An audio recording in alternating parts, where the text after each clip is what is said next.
Chairwoman, members of the committee, my name is Alan Krinsky. I'm a senior policy analyst at the Economic Progress Institute. Our mission is to advocate for policies that improve the economic security and opportunity for Rhode Islanders. And I'm speaking in favor of Bill 191. So, Payday lenders will tell you, in part how we just heard, that they're providing a service, they're providing access to much needed credit. But what they're really providing is easy access to debt, and to a debt treadmill that has bad outcomes. So we think of it, we want to think of this as an emergency loan. This one might need one time. The truth is that only 2% of payday loan, 2% of individuals taking payday loans are taking it once in a year. 98% are repeats. Will take out more than one loan. The average is 10 loans per year. I don't think it's 10 different ones at the same time. It means following upon each other. And 75% of the fees that the payday industry businesses collect come from people taking out 10 or more loans in a year. And 80% of the loans are ones that are taken out to repay a prior loan that was taken out. So the industry can survive because of these additional fees, which amount to about $7.6 million in Rhode Island per year. And 50% of borrowers, approximately 50% of borrowers default eventually on their payday loans. So this sort of becomes a trap that people get into. And I want to provide an example in terms of this idea of 10% on $100. So you might think of that if it's one loan. Even say someone takes out two loans, so they pay $10 on 100, let's say $30 on 300, then another $30 on 300.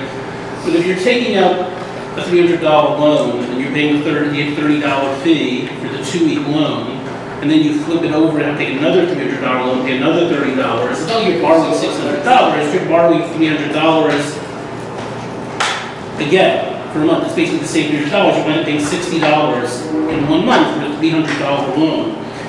Compared to that, in terms of credit cards, if you say hidden imbalance on your credit card, and you have a high interest credit card of 23.74%, and you leave $300 over for a month, you can pay that interest fee on, that comes to $6.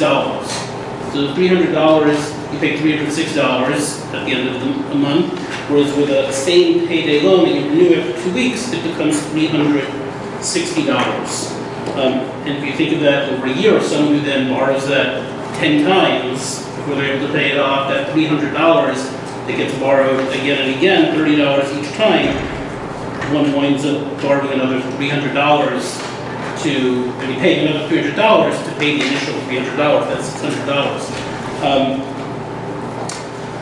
And as earlier speaker said, there are alternatives in Rhode Island.